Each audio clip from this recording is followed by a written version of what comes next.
Hello everyone. I would like to welcome you to this webinar on fit and proper person requirements. My name is Mel Hartley and I'm one of the team members here at the Training Accreditation Council. I would like to take a moment to acknowledge the traditional custodians of the land we are meeting on, the Whadjuk people. We wish to acknowledge and respect their continuing culture and the contribution they make to the life of this city and this region. Lastly, I'd like to reinforce that as the Fit and Proper Person Requirements Policy is a TAC policy, this webinar is only relevant to TAC regulated RTOs. If you are in this session and are not regulated by TAC, then I recommend that you speak to your regulator directly regarding the issue. So now we're going to hand over to Russell. Mel, thank you very much for that introduction. And we'll start now by looking at the reasons why we have got this whole process underway. And we'll look at this screen in a moment, but I need to draw your attention to the fact that in 2023, the Standards for RTOs, Fit and Proper Persons instrument was introduced. It basically, it's going to be blurry, of course. It basically provided us with a background information in terms of changes to the standards. And then in 2024, there were additional changes made in another instrument.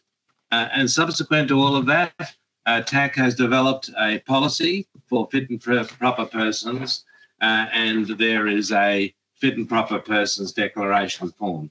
So what we're sharing with you today is what we'll be discussing with you today are all these fit and proper person requirements, abbreviated as FPPR, which will have changed virtually over the last 12 months. We'll start off by looking at the changes to the requirements and their intent. Then we'll look specifically at changes to Standard 7.1 and to Schedule 3. We'll then look at demonstrating compliance with the fit and proper person requirements. The process of review that is conducted by the TAC Secretariat and by the Council itself. Responsibility for ongoing compliance, which is one of the changes that's been referred to before. And during the process, could you please record questions using the Menti code that is shown on your screen? The important thing here is we're now together today. It is important that we have time to look at those questions later on rather than deal with questions as we go through. It may seem somewhat overkill to talk about fit and proper person requirements when it comes to training, and it is something that is relatively new in a manner of speaking, because we haven't had such stringent requirements in the long distant past when it comes to training. But when you think about an RTO, the responsibilities of an RTO and the persons working with an RTO are really significant. It has a significant impact on the careers and future well-being of individual learners. It has an impact on the productivity of future employers. It has an impact on the credibility of vet training. It has an impact on the use of private and public money. It has an impact on future employment and careers of staff. It has an impact on the community, the welfare of the community in terms of qualified and competent people being graduated. And finally, it has a significant impact on the plans and aspirations of local and international clients. So let's look at what fit and proper persons means. And what we see here is the vet regulator may have regard to whether the public is unlikely to have confidence in a person's suitability to be involved in an organisation that provides, assesses, or issues nationally recognised qualifications. And when you consider the significance of those nationally recognised qualifications that I've just referred to before, this regard for confidence is really, really important. So when we now start looking at the fit and proper person requirements, we need to ask, first of all, who needs to meet fit and proper person requirements? And Standard 7.1, which is our next slide, basically tells us that The people that need to demonstrate fit and proper person requirements are executive officers, high managerial agents, and any persons who exercise a degree of control or influence over the management or direction of the RTO. Now, that's really important to understand that not everybody in the RTO needs to meet fit and proper person requirements. It'd be nice if they did, but in terms of the formal requirements of the standards, this applies to any person who exercises a degree of control or influence over the management or direction of the RTO. And they must have first authority, and secondly, they must be fit and proper.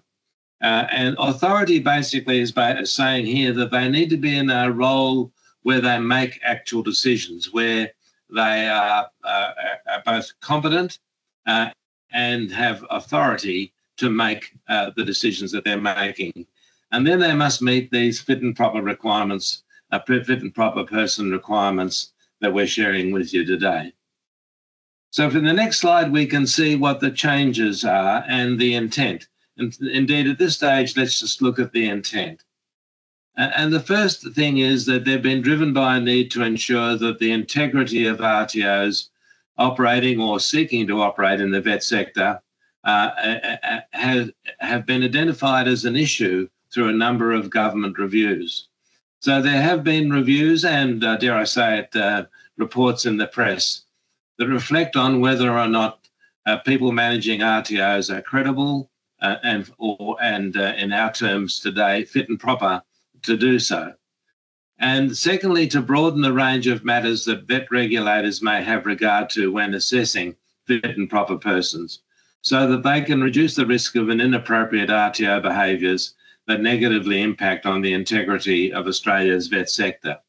Now, note that it talks about vet regulators here, and it's important to remember, as Mel would have said in her introduction, that we're talking today about RTOs that are regulated through TAC, because each vet regulator, that's ASQA, the Victorian regulator, and TAC here in Western Australia, are charged with the responsibility of developing their own fit and proper person requirements. Now, they have a great deal in common, but there will be small variations, and that for that reason, this particular session today is focused on TAC and the Council's decisions that are represented firstly in its policy document and then secondly in its declaration requirements. And I do want to stress that has become an issue that is addressed locally, if you like, and hence this workshop today. So the requirements that have changed are shown in the next slide. And what we see here is that clause 7.1 now extends the list of those who must meet fit and proper person requirements before they're appointed, and then secondly extends the application of fit and proper person requirements beyond the initial declaration to ensure that these requirements continue to be met. So the list has been extended. In the past, the list only referred to particular kinds of jobs, but now it relates more to roles, that is, people who have responsibility for making decisions, either directly or indirectly within an RTO. And I say indirectly because there could be third parties that have in the RTO that provides them with influence over the RTO's operations. And fit and proper person requirements now extend beyond those immediately in the RTO. And secondly, in the past, fit and proper person requirements needed to be met initially, but there was no expectation or requirement, a formal requirement anyway, that the fit and proper person requirements be sustained for those individuals or for any new individuals joining the RTO. So clause 7.1 has extended both the coverage in terms of personnel and the time to include not just initial commencement, but also continuing compliance with the fit and proper person requirements. And Schedule 3, which is referred to in Clause 7.1, reflects these changes. So that's the first thing. But it extends the vet regulator's ability to determine their compliance requirements with the law, with management history, with financial record, with false or misleading information, to take into account previous conduct and previous involvement. So what we see is a very much more effectively targeted and sustained fit and proper person requirement demands through the standards. So there are a number of steps that you need to take then if you're going to meet these fit and proper person requirements. And we've illustrated these as 4 steps in this slide. The first thing, of course, is you need to determine if the declarations are required. And it may be, of course, that clearly you will need to if there's initial registration. You will also need to establish fit and proper person requirements at renewal of registration. If there are new persons of control or influence, and I might add to that list if the fit and proper person requirements have changed for one of your current personnel, then you would need to also provide a new declaration to cover that, or if requested by council. So the first step is, do you need to make new fit and proper person requirements? The second thing is you need to determine who needs to complete a declaration. And we'll look at that in the next slide in a moment, but we'll just stay with this slide as we go through the 4 steps. But not everybody needs to complete a declaration, and so we need to discuss briefly who will be the people that for whom declarations are required. And we'll be asking you to give some thought yourselves to your own RTO and consider who within your RTO would need to complete a declaration. The third step is to complete the declaration for each relevant person. And the document that I'm waving, it's blurry, I apologise for that, but it's the fit and proper person declaration, is a document that runs over many pages. Indeed, it's 12 pages. But it does start with introductory information. So the first 3 or 4 pages provide introductory information, including much of what we're sharing with you today. And then it starts on page, I'm trying to find the page number on this, but about page 4, with personal information and then a series of questions. As you go through the questions, you'll see that depending on your answer, you will either go on to the next question or jump some questions and move further on to later questions in the document. The document is quite searching, and so you need to consider whether all the details that need to be provided. And if in doubt, tell us what you can to make sure that we completely understand what's going on. Although, as you'll see later on when we talk about tax process, if TAC is uncertain, is about some of the information or needs extra information, it has the ability to gather that additional information either directly or through you in order to clarify any kinds of issues that might pop up. So do your very best to fill in the form and also consider that if it's an initial registration, you'll also need to have national police clearance for these same people at initial registration. And once you've finished the documentation, that is the declaration for each appropriate person, and gathered national police clearances, if it's an initial registration, then that documentation needs to be forwarded to TAC. So let's just digress briefly to ask who needs to complete a declaration. And I want to stress here that it's probably better to err on the conservative side here, that is, rather than leave people out, put people in. I have to say that it is obviously quite a personal document and one which is preserved in terms of its confidentiality and privacy.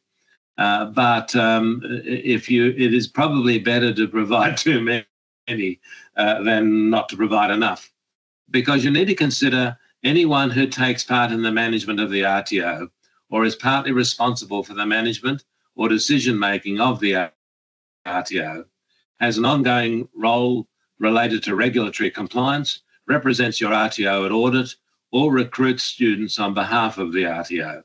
So that is a pretty substantial pool of people, depending on your RTO. If you're a small RTO, it might be just one person. As you get larger, it might become a number of people, and indeed, as you become a very large RTO, there could be quite a number of players who fit that description. So clearly it involves executive officers, high managerial agents, including consultants who take part in the management. If they're consultants who just advise, then they're not taking part in the management. They're not making decisions.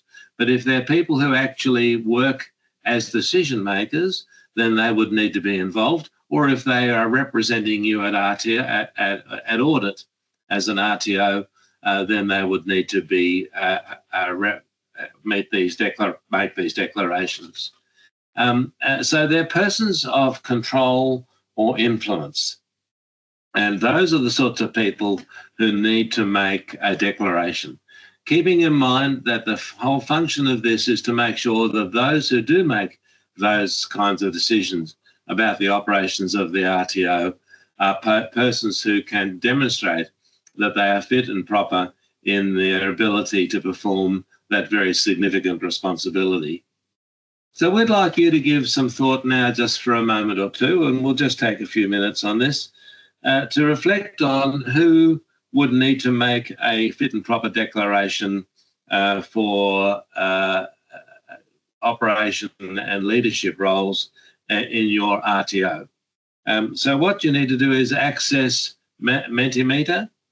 There's the code for you, and just jot down the sort of people, but I might say, by the way, please don't mention names, mention positions, because such as, you know, a CEO or a consultant or whatever, rather than actually naming individuals by name.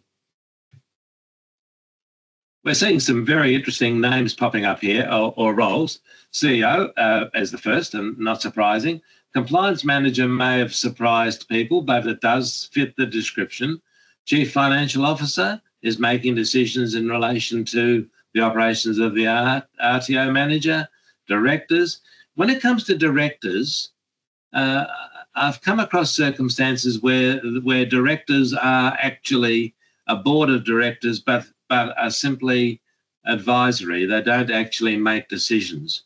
So you need to consider about whether they are making actual decisions or whether they are just a nominal group who provide advice to the RTO.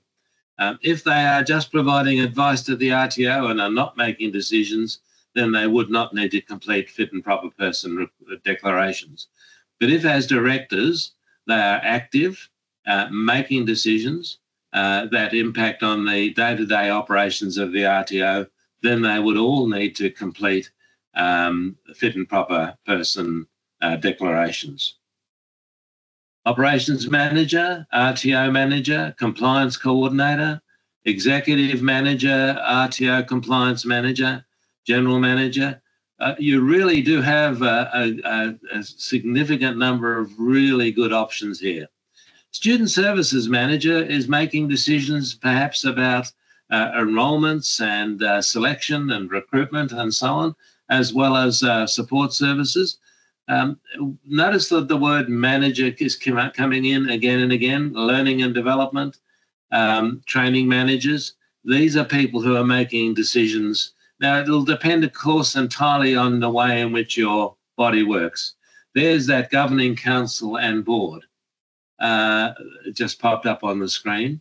And keep in mind again that if they are making decisions about the operations of the RTO, not just sort of a broad overarching surveillance, if you like, of the organisation, but are actually making decisions, then those members of governing council and board would need to complete fit and proper declarations.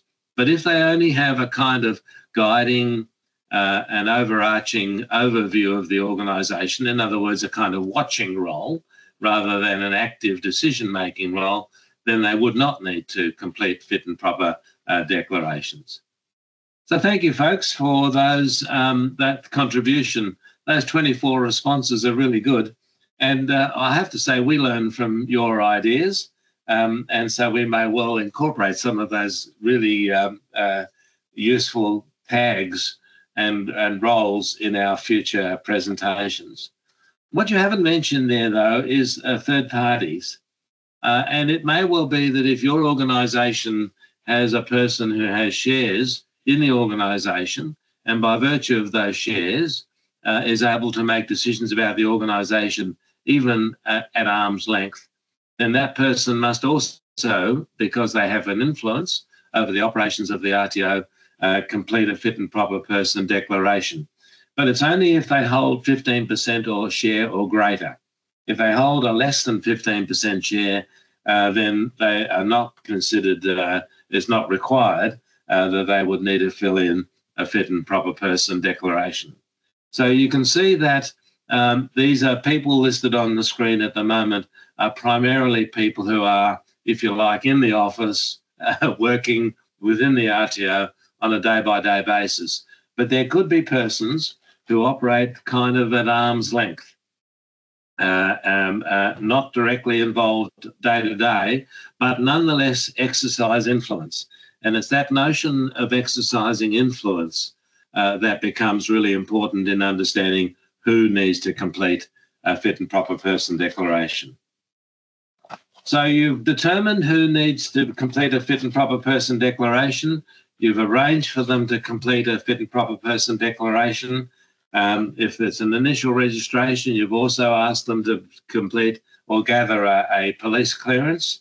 And then you submit your fit and proper person declarations to council, and council then goes through a number of stages of review. We're going to unfold these to you slowly, but there are 4 steps, and the first one is receipt of the submitted declaration.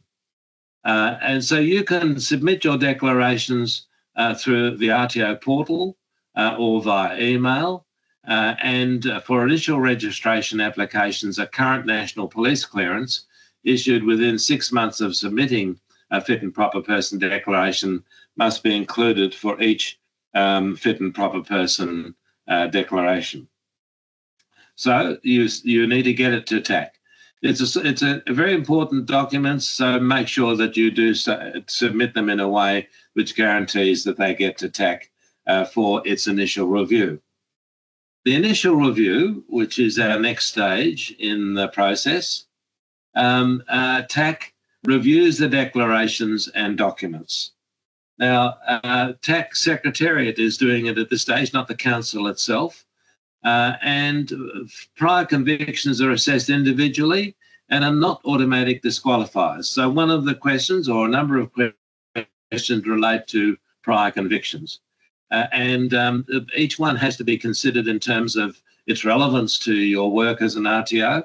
And I'll come back to this a bit later on when we talk about the council's overall review of a fit and proper declaration. But it's clear that not all any prior convictions are necessarily relevant or of concern because of either the nature of the conviction or the time that the conviction happened. And under those circumstances, they would not be automatic disqualifiers. If there are no concerns, the applications will progress, and we will then go to slide 4, which we'll do so in a little while. But otherwise, what will happen is if there are concerns within the information, TAC may then decide that it needs to seek further information.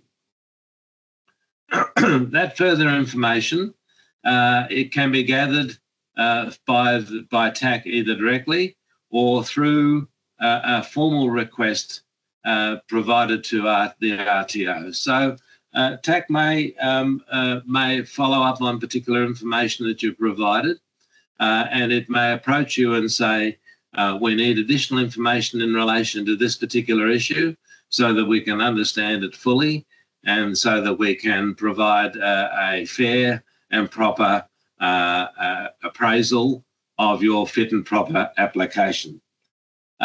You need to provide a response within 10 business days. This really is a boundary which makes sure that we are all operating effectively and efficiently and processing your application for fit and proper recognition promptly.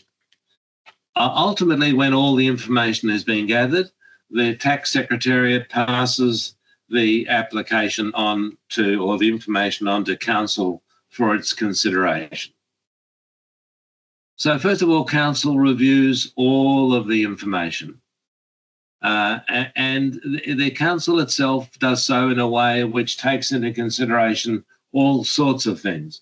For example, it will consider whether past actions are relevant to the responsibilities of managing an RTO. It will take into consideration the seriousness of any offences. It'll take into consideration any patterns of misconduct, and it'll take into consideration the amount of time that has passed since incidents. So fundamentally, it is delving into the nature and severity of past conduct, along with the applicant's current commitment to following regulations. I mean, at the end of the day, the standards and the regulations provide a framework within which the RTO needs to operate. What the council is looking for is an assurance that the RTO's leadership and those responsible for making decisions will be able to function effectively in a way which reflects commitment to adhering to those regulations. So ultimately, the council is seeking to assess the applicant's willingness and ability to comply with the standards expected of those managing RTOs, along with their overall attitudes towards ethical conduct. It's a very complicated process, but it is managed very effectively through the fit and proper person declarations. And the council may will decide whether the person does or not meet them, or whether or not it needs more information. So there is the process is thorough, careful, objective, and at the end of the day, appealable. So you'll notice that the bottom dot point says that if a council makes a decision with which you're unhappy, then the council itself has an appeals process through which you can have an opportunity to either provide more information or argue that the decision of the council might have gone a different way.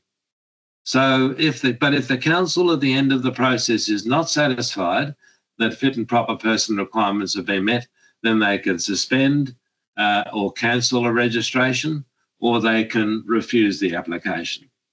So you can see that this is taken very seriously, and great care is taken to make a decision which protects the well-being and interests of the VET system, the RTO's status, the students undertaking training with the RTO, and ultimately the industries, employers and communities that depend on the training that is provided by the RTOs. Now, in the past, these processes have been followed along the lines that we've described today, although, as has already been mentioned, there's been an extension of the requirements in terms of the scope, an extension of the requirements in terms of the people that need to demonstrate fit and proper. But there's also been an extension to the requirements now for ongoing compliance. And so if we look at the next slide, we can see that Standard 7.1 requires that the RTO ensures that its executive officers, high managerial agents, and any persons who exercise a degree of control or influence over the management or direction of the RTO are vested with sufficient authority to ensure that the RTO complies with the standards at all times. So it's not just at the beginning, but it's at all times. And Standard 7.1B and C require that people meet the FPPR prior to appointment and continue to meet the FPPR whilst in that role. And so there are a number of things that needs to be understood here. First, that if you're aware that there might have been an event that it might affect a person's fit and proper requirement standards to be met, then under those circumstances, you would need to lodge another fit and proper person declaration. So if something happens that leads to a change in a person's fit and proper requirements being met, then a new declaration needs to be made. Or if there are new people coming into the RTO since the initial registration or since the last submission of fit and proper person requirement declarations, then under those circumstances, new fit and proper person requirement declarations would need to be made. So you need to do a number of things as an RTO, which is new to our process in the past. In the past, you only needed to have a process at initial registration. Now you need to have a process to make sure that there's those people in managerial roles or roles of influence continually meet the requirements. So you need to monitor and manage the process of making sure that fit and proper person requirements continue to be met. And this applies to existing staff and to any new people hired who assume managerial positions or positions of responsibility. And then you need to inform TAC of any changes promptly so that your status as an RTO working with fit and proper persons in leadership and decision-making roles is sustained. So it's not taken us the hour, it's taken us a relatively short amount of time to run through these, and I hope that when you have consider what we've shared with you today and look at the fit and proper declaration form itself and the policy of the council, you'll be able to see how things have changed. I have to say that things have been improved because it's not just yourselves that can demonstrate compliance and people can feel comfortable with what you're doing, but other RTOs with whom you interact or who administer or deliver qualifications that you need to accept. You can be confident about those as well. So what we're talking about here is a lifting in the standards of compliance in order to continue and sustain that sense of assurance that the vet sector is managed by those people whom we can trust and who make decisions based on ethical and compliant and competent grounds. And that's a very significant quality that vet needs in order to sustain its reputation in our community. So we've come to our final or penultimate slide, which is questions. And again, if you'd like to put your questions now, and we have a number of questions already, would school principals be relevant for vet DSS delivery? You have to keep on asking yourself the question, do these principals have a direct influence on the decisions made by the RTO within the school? Now, I personally have seen circumstances where the school principal is not involved in any way with vet delivery. That is something delegated to the deputy principal. And in the case of the deputy principal, they would have to fill in a fit and proper person declaration. But the principal, who in the school, one of the schools I visited, does not play any role at all in decision making, would not. So you have to go back to in a sense, the organisational structure. If the school principal sits on top of and makes direct decisions about the operations of the RTO, then the school principal would have to fill in a fit and proper person declaration. Otherwise, they would not need to. Are there other questions? We've got another one. All directors need to be completed or just the chairman? It would be all directors because if they are making actual decisions, not just the chairman. Because they are people of influence. Remember the word influence. Keep that in the back of your minds at all times here. If they can influence a decision, the chairman might well be the person who authorises the final minutes and so on, but is not the sole decision maker and not the sole influence. So it would need to be all directors if the role of the directors is to make decisions about the operations of the RTO. So again, look at the questions of influence, look at questions of responsibility. When it comes to third-party agreements, the RTO retains responsibility. The third party is entirely under the management, if you like, in terms of their relationship with the RTO through standard 2.3 and 2.4 and the MOU. So a third party would not be making the decisions. The decisions be made by the RTO. But if a third party has a share in the RTO of greater than 15%, then that third party would have to complete fit and proper person declarations. But a third party is a third party by agreement, managed by the RTO, and what we're focusing in on is how the RTO is managed and how the RTO maintains its relationship with and the quality and consistency of the decisions made by third parties. Is the next question there? If TAC identifies issues of concern when assessing the FPPR, what implications could this potentially have on an individual's employment status? That's an interesting question, and I really honestly am not prepared for it. One thing it could do is basically mean that that person could be relegated, and Mel might have something to say about this, to a role which does not involve them making decisions. Keep in mind that it's their ability to have an influence and to make decisions.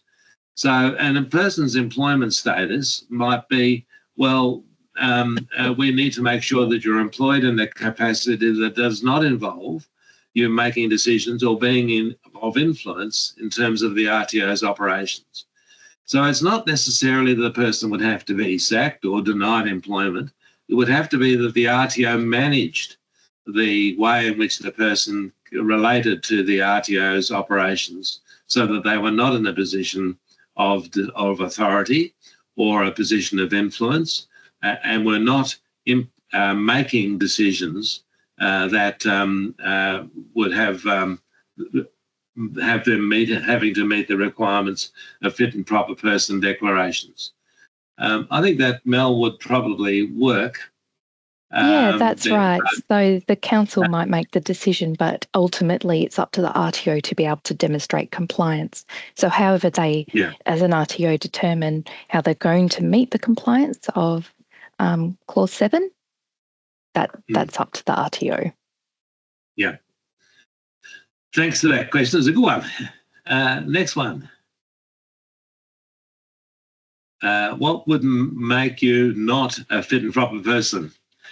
Well, it's basically it's a very difficult decision for me to respond to in general sense. So if you look at the fit and proper person requirements, it talks about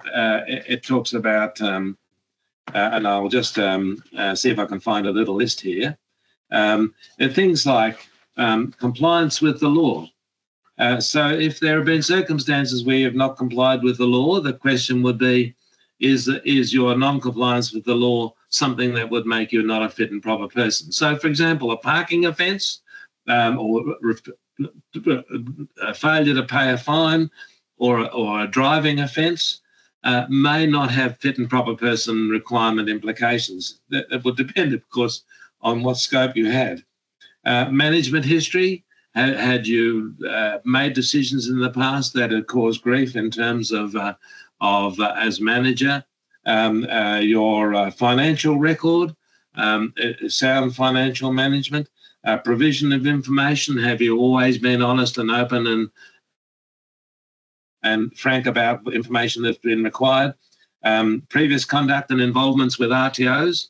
If in previous work with an RTO, you had for some reason or other strayed from the requirements, and I'm not talking about compliance here, I'm talking about legally and any other additional considerations. So fundamentally, what we're asking, the question that's being asked through the declaration is what could cause a risk? What in your background could lead to the council not being sure that you would not be presenting a risk to the students and to the RTO and to the reputation of VET. But keep in mind that you can appeal. So if you feel that you were wrongly assessed in terms of fit and proper person requirements, then of course you have the right to appeal, and through that process make your personal arguments, because that's a necessary part of natural justice. This is an important decision to make, but you can see that it's fundamentally anything that puts at risk the welfare and well-being of the students or the industry or future employers or the community or the reputation of VET. Next question, please. What happens if people are acting for short periods of time in these positions? I have to be honest and say I don't know the answer to that, other than to say one way of dealing with that would be to quarantine them from making decisions. So fundamentally, if they're acting in a way which enables them to make decisions that impact on the operations of the RTO, then they would need to provide fit and proper person declarations, because they would fit the definition of somebody of influence. If, on the other hand, while they're in the acting role, they were not able to make decisions that affected, in other words, they were just carrying the organisation along and were not making decisions, then they would not need to complete fit and proper person declarations. But it always goes back to the question is, are they in that acting role in a position of authority, power and decision making? And if they are, then they will need to fill in fit and proper person declarations, because however short that period of time, they could cause damage or harm if they were not appropriate people for that role. Next question, please. What measures does TAC apply to identify and differentiate levels of responsibilities when responsibility might be shared by more than one? I think this has to be something that is very well covered by your application. You need to make sure that TAC understands the roles and responsibilities of this individual. And if this individual is making decisions or exerting influence, and keep in that mind of exerting influence, even though the responsibility might be shared by more than one, if they have influence, then they fit the definition of those who need to complete a fit and proper declaration. Next question. Is a police clearance required just during the initial registration process, or an individual is submitting an initial declaration? No, it's an initial registration process that a person is where a person needs to provide this, because it's fundamentally part of the setting up of an RTO.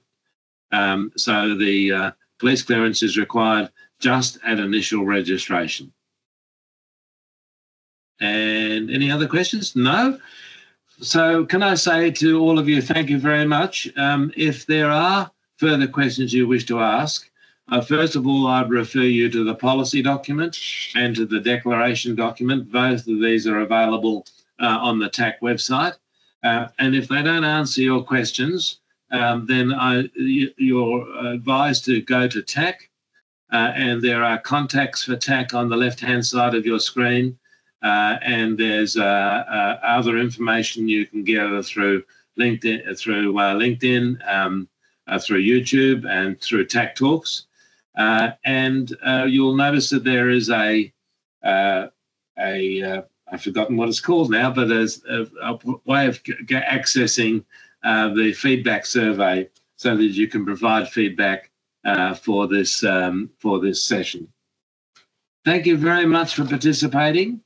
I hope you feel that that you understand the fit and proper requirements as they have changed over the last 12 months and will be applied into the future. Of course, with the new standards coming in sometime next year, these fit and proper person requirements will continue under the new standards. So these are in effect part of the new standards, so that we won't be expecting them to change in the immediate future. So everything that you have there in the policy and declaration documents is going to be with us for some time. Thank you very much for your participation, and all the best in your work with your RTOs. Thank you. Bye-bye now.